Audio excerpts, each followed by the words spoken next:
Assalamualaikum warahmatullahi wabarakatuh, sahabat transmigrasi. Ketemu lagi di dalam episode tanya jawab, yaitu seputar info kuota, teman-teman. Kuota tahun 2026. Nah, buat kalian para calon transmigran, persiapkan diri kalian. Karena ini menurut saya sebuah pertimbangan buat kalian-kalian yang selalu bertanya di kolom komentar, ada kuota, ada kuota, ada kuota. Kebetulan saya dapat sedikit informasi, teman-teman. Jadi kalian harus betul-betul perhatikan apa resikonya, apa dampaknya ketika kalian ikut transmigrasi. Nah, sembari itu kita sambil jalan, teman, melihat lahan-lahan ya. Jadi saya juga di sini sudah kurang lebih 3 tahun, teman. Sudah 3 tahun. Nah, di sini komoditinya itu untuk jangka pendeknya itu yang paling laku itu cabai. Nah, teman-teman, cabai, terus jangka panjangnya sawit kalau saya. Nah, kalau di transmigrasi itu, teman-teman, yang paling penting itu jangka pendeknya, yaitu kenapa sebenarnya jangka pendek? Karena kalau teman-teman tidak nanam jangka pendek, nanti kalau ikut transmigrasi, ketika sudah habis jatah hidup, teman-teman tuh kewalahan. Nah, kalau jatah hidup tuh mayoritas itu 1 tahun. Tapi kalau dipasang surut, dari informasi saya dapat itu 1,5 tahun. Jadi buat teman-teman nanti ketika saya sebut namanya, teman-teman tinggal cari aja daerahnya ya, bagaimana postur tanahnya, bagaimana kondisi lingkungannya, bagaimana budaya dan lain sebagainya.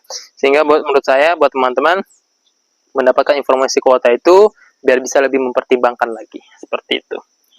Nah, ini kalau contoh rumah seperti ini, teman-teman, bisa diperlihatkan ya kameramen. Nah, rumahnya seperti ini, ya rumah kayak rumah perumahan gitu ya. Nah kalau teras itu ini tambahan sendiri, sama dapur ini tambahan sendiri. Kalau rumah itu macam-macam ya. Kalau di transmigrasi lain itu ada yang full permanen, ada yang setengah permanen seperti ini tapi rangkanya rangka baja karena susah kayu. Ada juga yang semuanya kayu seperti ini. Karena di sini kebetulan kayu masih melimpah. Jadi, ayo seperti itu. Nah, buat teman-teman kalau ikut transmigran ya kalau membawa modal, digunakan modal dengan baik. Kenapa? Menurut saya. Nah, modal itu, teman-teman, adalah suatu hal yang sangat sensitif. Nah, modal itu menurut saya banyak orang yang KO ya karena modal. Menurut saya, teman-teman, kalau punya modal itu ya digunakan sebaik mungkin. Jangan sampai ketipu gitu loh. Karena banyak kasus di transmigrasi itu kalau para transmigrasi baru, apalagi angkatan baru yang tidak tahu apa-apa, itu gampang ketipu. Nah, menurut saya termasuk di sini juga banyak ketipu transmigrasi angkatan baru, sehingga menurut saya ini edukasi buat teman-teman lah. Tipu teman-teman. Jadi menurut saya teman-teman tuh harus pertimbangkan betul ketika punya modal. Pasti teman-teman mau ngira nanti di Jawa tuh saya punya aset dijual aja. Boleh, tetapi teman-teman harus perhatikan betul. Jangan sampai karena kalian punya modal, kalian juga semena-mena. Karena mayoritas yang punya modal itu banyak ketipu di sini. Jadi kita sembaring jalan. Nah, inilah posisi rumah saya. Nah, ini kalau di transmigrasi ini masih banyak kayu-kayu, teman-teman ya. Jadi kami juga ada kayu bakar. Nah, ini sawit. Nah, itu belum dibersihkan, teman-teman. Jadi kita sambil jalan ke sana itu. Di sana tuh ada yang sudah dibersihkan juga. Nah, jadi seperti itu, teman-teman ya. Nah, ini sawit semua saya. Nah, posisi belakang rumah seperti ini, teman-teman. Nah, seperti ini posisi belakang rumah. Ya, memang begini modelnya. Ini dengan biaya seadanya, teman-teman. Nah, ini saya menabung kurang lebih 2 tahun baru bisa membuat dapur ini. Saya nggak ada modal juga, teman-teman. Modal saya itu otak dan otot, teman-teman ya. Jadi saya kesini tuh tidak punya modal apa-apa. Sudah itu tidak punya basic tani. Nyangkul pun baru di sini, teman-teman. Saya di sini. Jadi menurut saya tekad yang bulat itu dan yang paling penting itu teman-teman mental. Kalian akan merasakan susahnya hidup tuh saya rasa kalau ikut transmigrasi ya. Kita betul-betul terasa itu namanya perjuangan hidup. Sehingga menurut saya buat teman-teman ini sebuah apa ya, edukasi buat teman-teman ya. Karena kalau namanya transmigrasi itu jangan berharap langsung sukses. 10 tahun tuh belum tentu, teman. 10 tahun. Apalagi kita berharap 1-2 tahun langsung sukses, tidak ada. Sedangkan tanaman ini ya sudah 3 tahun saya tunggu, ini belum berbuah. Tetapi saya bilang itu komoditinya jangka pendek, itu yang paling penting. Karena kalau ada jangka pendeknya itu bisa menopang untuk jangka panjangnya, menunggu jangka panjang. Karena apalagi seperti ini, saya punya anak-anak kecil begini, ini kan makannya banyak. Ini makan terus kerjanya, tidak bisa kerja, tidak bisa ngapa-ngapain. Sehingga teman-teman harus pertimbangkan betul. Dan yang paling penting juga, jangan sampai terpengaruh. Kan banyak itu transmigran tuh Setahun habis jatah hidup keluar ke kota. Setahun keluar jatah hidup hilang nggak tahu kemana. Nah menurut saya buat teman-teman jangan seperti itu ya. Harus bertahan di transmigrasi bagaimanapun keadaannya. Karena memang yang paling pertama yang kena itu adalah faktor ekonomi. Banyak teman-teman kita itu yang banyak modal, pergi keluar tuh karena sudah kehabisan modal, terus ekonomi dia rasa sudah tidak ada, dia keluar. Tapi sebenarnya teman-teman di sini itu perjuangan sangat besar. Di sini itu potensinya sangat besar, seperti itu. Jadi ya kita jalan-jalan ke lahan. Nah ini saya selingi jeruk juga ya.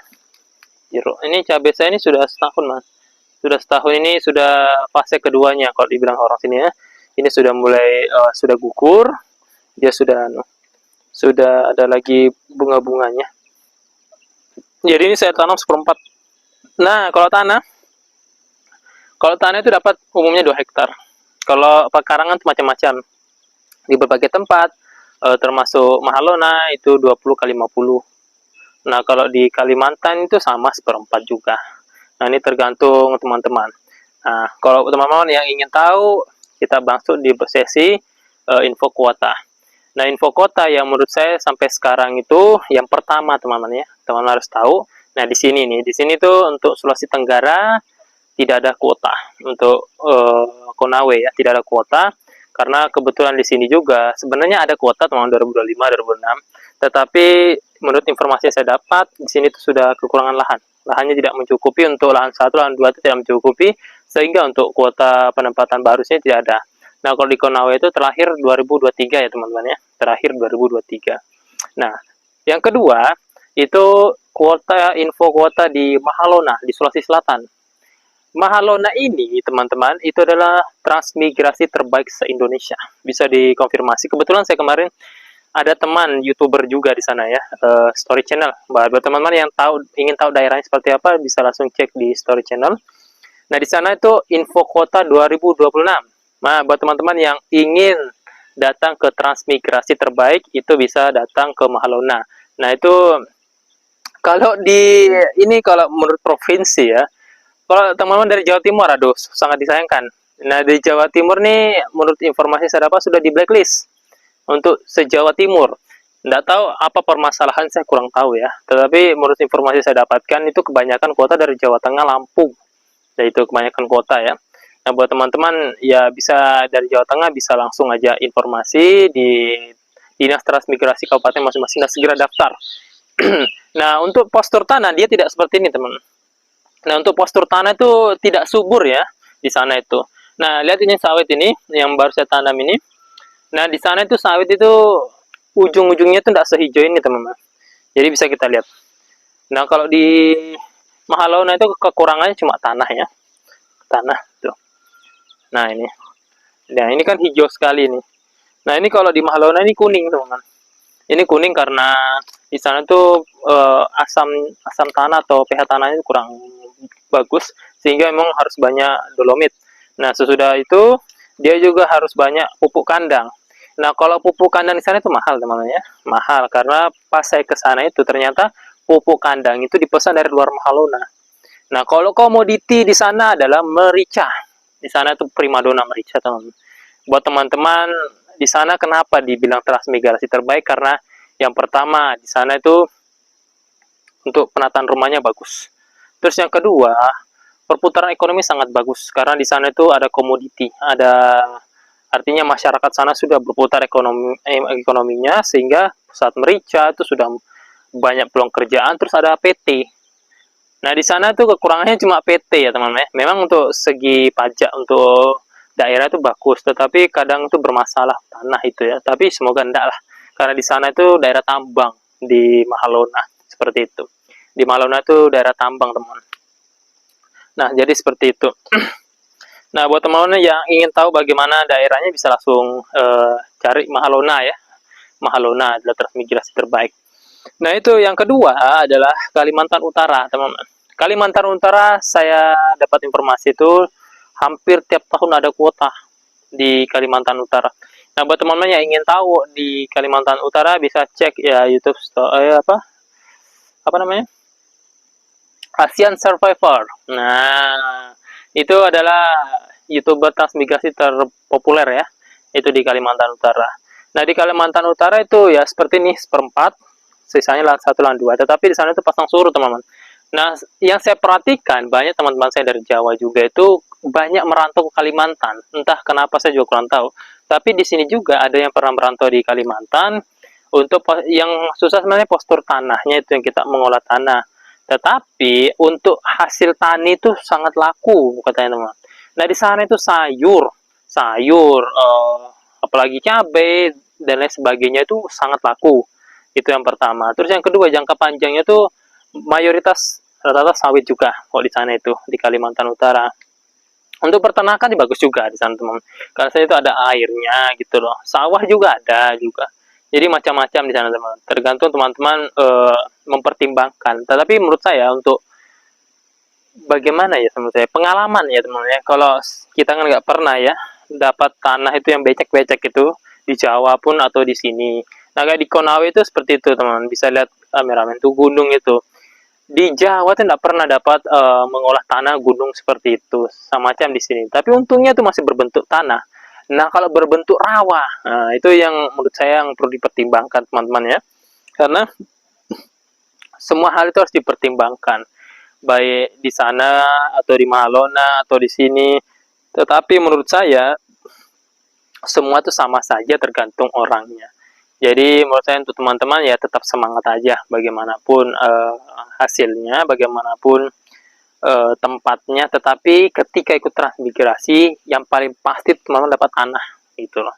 Dapat tanah 2 hektar, itu sudah pasti itu.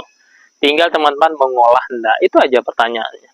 Nah, semacam saya di sini, itu saya bilang modal, teman-teman. Banyak teman-teman kita di sini juga, saya kemarin main juga di Malona, banyak yang punya modal ketipu. Nah, ini hati-hati teman-teman yang punya aset di Jawa, kalau mau dipindah asetkan sini, hati-hati. Banyak yang ingin memanfaatkan gitu. Jadi saya kebetulan nggak punya modal, jadi nggak ketipu, teman-teman. Jadi buat teman-teman harus dipertimbangkan betul apapun itu gitu loh. Karena banyak teman-teman kasus gitu, sehingga ini harus diperhatikan betul ya masalah modal ini. Karena modal ini sangat sensitif dan banyak orang-orang yang ingin memanfaatkan modal itu.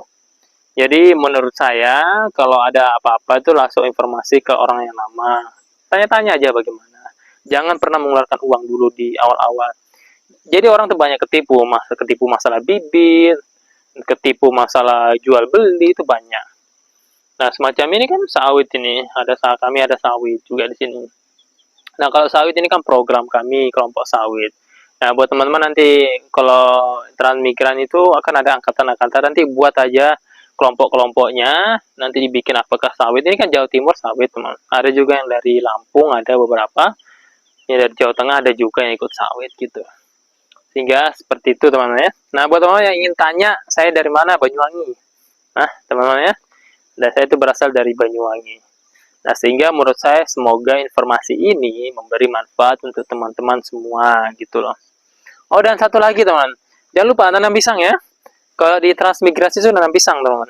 Ini pisang ini bisa untuk makanan pengganti apa namanya? Nasi. Jadi buat teman-teman bisa nanam pisang, jangan lupa. Saya sudah banyak nanamnya. Ada kurang lebih 15 bibit ya. Ini sudah pada beranak semua. Nah, ini yang ini, teman-teman. Yang ini nih yang ditanam oleh orang lokal. Sehingga ini apa namanya? Dibasmi karena mengganggu sawit. Karena begini, Bang. Jangan lupa menanam ubi kayu dan pisang. Karena itu nanti akan makanan pengganti beras. Karena rata-rata di transmigrasi itu beras mahal. Ya, teman-teman. Pasti teman-teman mungkin tidak makan nasi, toh. Pasti makan nasi dari Jawa. Di sini jadi nanti jatah hidupnya nasi. Sehingga nasi itu sangat penting. Nah, komoditi penggantinya itu ya ubi kayu atau pisang, itu bisa seperti itu. Nah, oke, seperti itu, teman-teman. Semoga informasi yang saya berikan bisa bermanfaat buat teman-teman, dan jangan lupa subscribe. Dan buat teman-teman yang ingin tahu daerahnya bisa langsung cari di YouTube channel saya omong tadi ya, agar bisa mendapatkan info daerahnya, tekstur tanah, info lokasi, dan komoditi tanamannya apa. Sehingga menurut saya itu, saya Kurniawan Awas, sekian. Wassalamualaikum warahmatullahi wabarakatuh.